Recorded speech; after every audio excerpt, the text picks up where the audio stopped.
अंबेडकर को के पास ये 370 का मामला गया, आप सबको पता है वो 370 क्या थी। वो 370 भी हट गई, 35 भी हट गई। लेकिन इस देश के संविधान में सेकुलर शब्द तो 1976 में आया।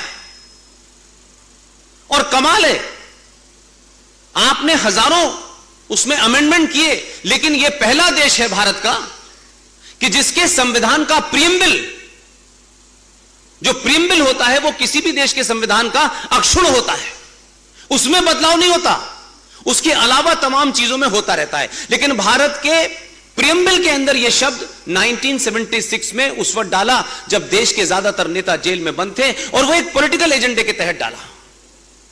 लेकिन मैं उसको भी मान लेता हूं कि भाई चलिए आपने 76 में डाल दिया, तो 76 में जो संविधान सेकुलर हुआ वो 1993 में कम्युनल क्यों हो गया? और जिस पार्टी ने बनाया उसी पार्टी ने उसे कम्युनल कर दिया। यह भी नहीं कोई दूसरी करती। जब सेकुलरिज्म की इस फ्रॉड में कहा कि भारत के हर नागरिक के राइट बराबर हैं, उसकी पूजा पद्धति क्या है, इससे किसी का कोई लेना देना नहीं है। तो फिर किस चीज की कीमत की वजह से आपने 1993 में नरसिम्हा राव की सरकार पर दबाव डाला और बिना किसी डेफिनेशन के, बिना किसी एनालिसिस करे आपने एक फरमान जारी कर दिया कि देश के अंदर 5 पंथ जो हैं वो माइनॉरिटी में है, और यकायक माइनॉरिटी कमीशन इस देश में घोषित हो गया। इन बातों पे चर्चा नहीं हुई हमारे यहां कभी, क्योंकि इस पे चर्चा करने से तो कुछ लोग नाराज हो जाएंगे। जिन्हें नाराज होना है वो 100 बार हो जाएं, जीवित रहते हुए इसी बातों को 1000 बार कहूंगा। और आप भी कहें, यह देश बचाने की बात नहीं है, यह राष्ट्र बचाने की बात है। इसलिए जो इस देश में पॉलिसी ऐसी बनी है जिससे राष्ट्र खतरे में है, मेरी चिंता सिर्फ वहीं तक है। राजनीति होती रहेगी, सरकारें आए जाएं, मुझे कोई फर्क नहीं पड़ता। इसलिए मैंने पहले दिन से कहा कि मेरा किसी के साथ कोई संबंध नहीं है। मैं किसी के प्रोग्राम में भी चला जाऊंगा, मैं संघ के प्रोग्राम में भी जाता हूं। मैंने कहा लश्कर तोयबा कोई प्रोग्राम करेगी, मैं वहां भी जाऊंगा, बुलाओ तो करके दिखाओ। मेरी आवाज में कोई फर्क आने वाला नहीं है, मेरी आवाज में कोई तर्क में आने वाला नहीं है कि मैं किस प्लेटफॉर्म पे खड़ा हूं। इसलिए वो बात ना बोलूं जो उनको अच्छी ना लगे, बल्कि मैं वही बात बोलता हूं जो उन्हें खराब लगे। 50,000 पारसी हैं इस देश के अंदर, मात्र 50,000। 1.5% सिख हैं, 1% बौद्ध हैं, 3.5% ईसाई हैं, और 19% अल्लाह मियां के फरिश्ते हैं। आपने यकायक कहा कि ये 5 पंथ और मजहब के लोग जो हैं इस देश में माइनॉरिटी में हैं, इन्हें स्पेशल किस्म की बैसाखी चाहिए। हमने आरटीआई डाली, हमारी टीम के साथी ने आरटीआई डाली कि जरा यह तो बताया जाए कि इस पूरे इतनी बड़ी ताकत में जो 25 से 30 करोड़ लोग हैं, क्या चाहते हैं आप? ये जो 25 से 30 करोड़ लोग हैं, ये ना तो यूएनओ की परिभाषा में फिट बैठ रहे हैं, और भारत में कोई परिभाषा ऐसी बनी नहीं है। तो सरकार से पूछा कि आपने माइनॉरिटी कमीशन बनाने से पहले क्या कोई इसका बेसिस क्या है? तो सरकार का जवाब सुन लीजिए।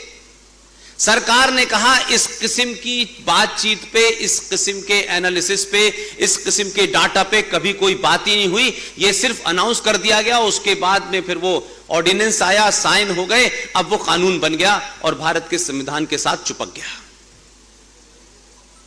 तो 19 से लेकर 25 करोड़ लोग भी इस देश के अंदर अल्पसंख्यक हैं, और 50,000 पारसी भी हैं।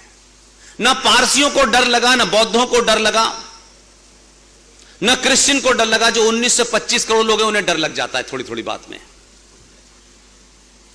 अब संविधान के अंदर यह लिखा हुआ है कि मजहब के नाम पर किसी को रिजर्वेशन नहीं दिया जा सकता।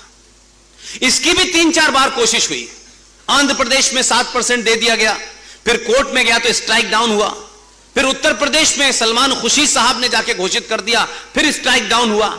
जब संविधान में लिखा हुआ है और पार्टी संविधान की शपथ लेकर के जब मेंबर ऑफ पार्लियामेंट बनते हैं, तो वही मेंबर ऑफ पार्लियामेंट ऐसे मुद्दे उठा करके आखिर किसको अपीज करना चाहते हैं। 2011 का सेंसस जो पब्लिक डोमेन में है, 2011 का सेंसस आप लोगों ने पढ़ा नहीं। भारत देश के 9 राज्यों में हिंदू माइनॉरिटी में रहता है। कहीं कहीं तो वो 2% है, 24% है, 9% है, 7% है। और झूठ का ये पुलंदा माइनॉरिटी कमीशन का चल भी रहा है।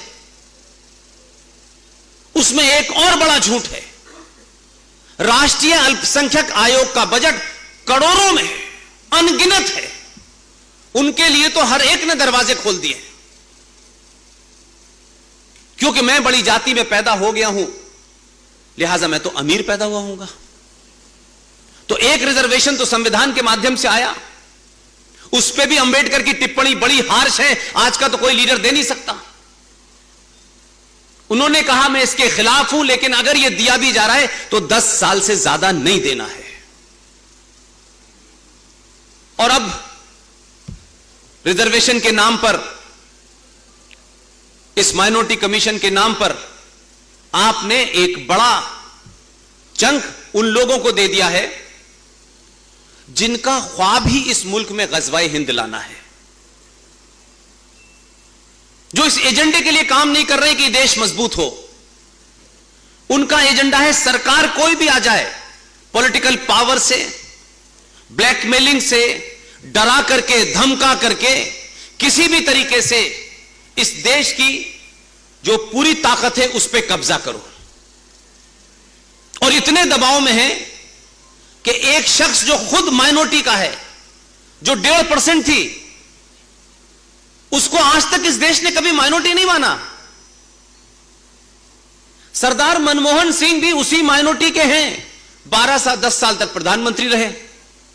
लेकिन इस देश में जब तक मुसलमानों को नहीं बनाओगे तब तक अल्पसंख्यक का कोई मतलब नहीं है। वो बनेंगे तभी आप उनकी उस भूख को शांत करेंगे, बाकी कोई बन जाए कोई फर्क नहीं है।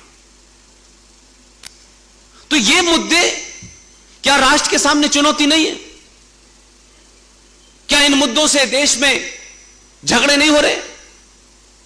और यह कहना बहुत आसान है कि हम हिंदू मुस्लिम की बातचीत करते हैं, मुसलमान हिंदू की बात करते हैं। तो भाई ना तो हम 1947 में थे, ना आप में से कोई था, तो फिर यह देश क्यों बंटा था अगर हिंदू मुस्लिम की बात कर रहे हो तो? यह चुप्पी आपने 1947 में रखी और 2021 में भी रखना चाहते हैं। समस्या वही है और उससे ज्यादा भयानक है। आप समझना नहीं चाहते, क्योंकि आपको लगता है अगर यह समझ में आ गई तो मुझे कुछ करना पड़ेगा, कुछ ना कुछ एक्शन लेना पड़ेगा। और मैं अब एक्शन नहीं लेना चाहता। मैं दिल्ली से भगा दिया जाऊंगा तो नागपुर चला जाऊंगा, नागपुर से चला तो नासिक चला जाऊंगा। मैं भागता रहूंगा लेकिन उस बीमारी का सामना नहीं करूंगा। कोरोना का दवा बन रही है, उससे पहले डेंगू आया, मलेरिया आया, और सबकी दवा बनाते हैं। आप दवा खाते हैं, ठीक हो जाते हैं। आप एक बुखार की दवा बनाते हैं, उससे भयानक बुखार दोबारा आ जाता है। एक बार तय करें कि इस राष्ट्र को जिन बीमारियों ने जकड़ा है उन्हें समाप्त करते हैं। 10 साल जाएंगे जीवन के, एक जनरेशन को यह करना ही पड़ेगा। यह नहीं होगा कि मेरा हिस्से का काम के लिए मैं सोचूं कि पड़ोस में भगत सिंह पैदा हो जाए, सुभाष जी वापस आ जाएं, कोई इनमें से सुभाष बन जाए। मैं नहीं बनना चाहता। मैं तो उसके बाद का जो माहौल होगा उसकी मलाई खाऊंगा, तो भाई साहब वो मिलने वाली नहीं है। एक जनरेशन को आहुति देनी ही पड़ेगी, आप चाहें या न चाहें। यह गलती 1935 में लाहौर में की जिन लोगों ने, वही गलती 1990 में कश्मीर में की है। कश्मीर में एक भी हिंदू ने कभी शायद जोर से किसी मुसलमान का नाम तक नहीं लिया होगा, कभी नहीं कहा। आजकल की जनरेशन बहुत हल्की फुल्की बातचीत करके अपने उस लालच और उस अपनी कायरता को छुपाने के लिए कुछ भी स्टेटमेंट दे देती है। कश्मीर में तो ऐसे ऐसे लोगों को मारा कि एक साहब को जिनकी हत्या की गई उनको टेबल से उठा के लाए अंदर से, उनकी दोनों आंखें निकाल ली उनके बेटे के सामने और फिर गोली मार दी। जब लोगों को पता चला कि इनको क्यों मारा तो गए उनके कमरे के अंदर। वो शख्स बड़ा विद्वान था कश्मीरी हिंदुओं के बीच में, बड़ा सम्मानित व्यक्ति था। उनकी मेज पे कुरान शरीफ रखा था और उस कुरान शरीफ का वो कश्मीरी में ट्रांसलेशन कर रहे थे। इससे भी बड़ा कोई सेकुलर चाहिए क्या? लेकिन उनके पड़ोसियों ने उनको भी नहीं बख्शा। उनको मालूम था इकबाल जो सपरू परिवार से थे वो कन्वर्ट हो गए, उनको मालूम था जो अब्दुल्ला थे वो कन्वर्ट हो गए, वो राघो राम कौल के परिवार से थे। ये कन्वर्ट क्यों नहीं हो रहे? तो अब कन्वर्ट नहीं कर सकते तो मार के चैप्टर क्लोज कर दो, और उन्होंने कर दिया। ये देश तमाशा देखता रहा। एक राज्य से एथनिक क्लिंजिंग हुई, 2500 लोगों की नृशंस हत्या की गई। 5.5 लोग अपने ही धरती से, उस धरती के मूल निवासी कश्यप ऋषि के वंशजों को उनकी पूजा पद्धति के कारण मार के भगा दिया। लेकिन देश में किसी को कोई लेना देना नहीं है। समस्या हमारे घर पे थोड़ी नहीं है। बंगाल में भी यही लोग कह रहे थे, उत्तर प्रदेश में भी ये लोग कह रहे थे, अब चौराहे चौराहे हो रही है। इसलिए कुछ बातों से आप भाग सकते हैं, उससे वो समस्या सॉल्व नहीं होगी। मुझे लगता है कि आज और कल बहुत लोग हैं, मैं उन 10-12 लोगों को ही जानता हूं जिन्होंने रास्ता चुना और मुझे इस रास्ते पे ले आए। मुझे किसी चीज का कोई गम नहीं है, न मुझे किसी चीज का कोई दुख है, न मुझे किसी से शिकायत है। यह रास्ता मैंने खुद ब खुद चुना है और इसके पीछे मेरी एक ही मंशा है कि जब तक आप हैं, जब तक आप में जितनी भी शक्ति है, बोलने की शक्ति है, चिल्लाने की शक्ति है, उस शक्ति से पूरे देश में अपनी बात कहो। और आपकी तादाद देख के मुझे लगता है कि मेरी बात बहुत दूर तक पहुंच रही है।